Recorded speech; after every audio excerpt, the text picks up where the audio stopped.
வணக்கம், நான் உங்கள் யஷ்வந்த் குமார். இன்றைக்கி நம்ம சேனலில் ஒரு சூப்பரான பன்னீர் கிரேவி செய்கிறது எப்படின்னு பார்க்க போகிறோம். இந்த ரெசிபி நம்ம ரெஸ்டாரண்ட்டில் கிடைக்கக்கூடிய பன்னீர் கிரேவி அளவுக்கு ரொம்பவே சுவையாக இருக்கும்.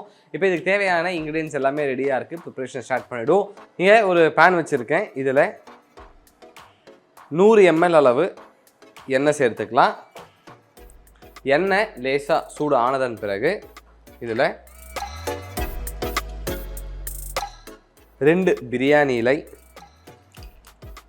2 இன்ச்சுக்கு லவங்கப்பட்டை, ஒரு அன்னாசி பூ, ஒரு கருப்பு ஏலக்காய், ஒரு மராத்தி மூக், கூடவே 4 to 5 கிராம்பு சேர்த்துக்கோங்க.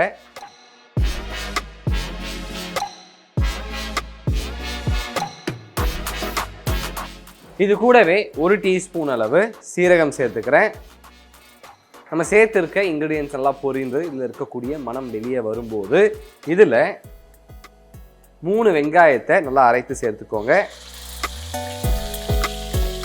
கூடவே 1 டீஸ்பூன் அளவு இஞ்சி பூண்டு விழுது, 2 டேபிள் ஸ்பூன் அளவு மிளகாய் தூள் சேர்த்துக்கலாம். ஒரு முறை நல்லா கிளறி விட்டுக்கோங்க.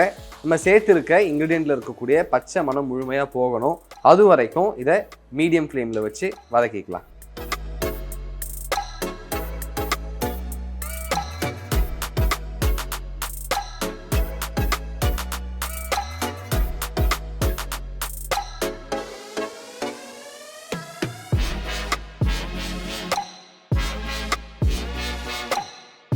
வெங்காயம் மற்றும் இஞ்சி பூண்டு விழுதில் இருக்கக்கூடிய பச்சை மணம் முழுமையாக போனதன் பிறகு இதில் ஒரு 200 ml அளவு டொமேட்டோ பியூரி ஆட் பண்ணிக்கலாம். கூடவே 100 to 150 ml அளவு தண்ணி சேர்த்துக்கிறேன். அடுத்து தேவையான அளவு உப்பு சேர்த்து அடுத்து ஒரு 5 to 6 நிமிடம் இதை நல்லா கொதிக்க விடலாம்.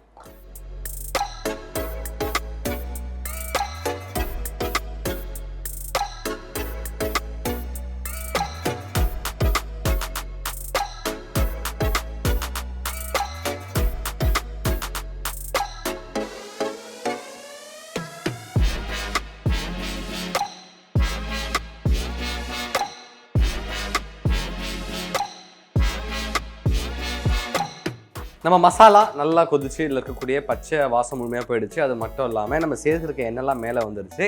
இந்த நேரத்தில் ஒரு 4 to 5 டேபிள் ஸ்பூன் அளவு ஃப்ரெஷ் க்ரீம் ஆட் பண்ணிக்கலாம். அடுத்து 400 கிராம் அளவு பன்னீர் க்யூப்ஸ் ஆட் பண்ணிப்போம். ஒரு முறை எல்லா இன்க்ரீடியண்ட்டும் ஒன்றோட நல்லா கம்பைன் ஆகி இந்த பன்னீரை கோட் பண்ணுற அளவுக்கு இதை மிக்ஸ் பண்ணிக்கோங்க. அதன் பிறகு லோ ஃப்ளேமில் வச்சு அடுத்து 2 to 3 minutes இதை நல்லா குக் பண்ணிப்போம்.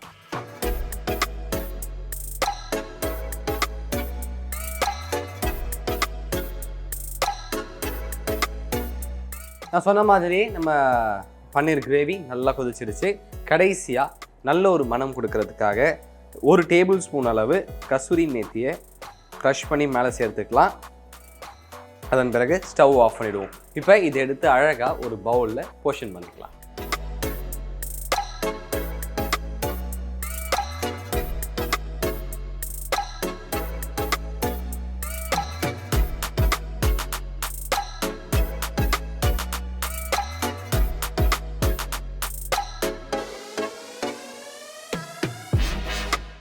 ஒரு சூப்பரான பன்னீர் கிரேவி செய்கிறது எப்படின்னு பார்த்துட்டோம். இந்த ரெசிபி சப்பாத்தி, பரோட்டா, நானுக்கெலாம் எக்ஸலண்ட்டாக இருக்கும். மறக்காமல் நீங்கள் ட்ரை பண்ணி பார்த்துட்டு உங்களுடைய ஃபீட்பேக்கை கீழே கமெண்ட் பண்ணுங்கள். இதே மாதிரி இன்னும் சூப்பர் ரெசிபியோட நான் சந்திக்கிறேன். Until then, bye from Yeshwanth.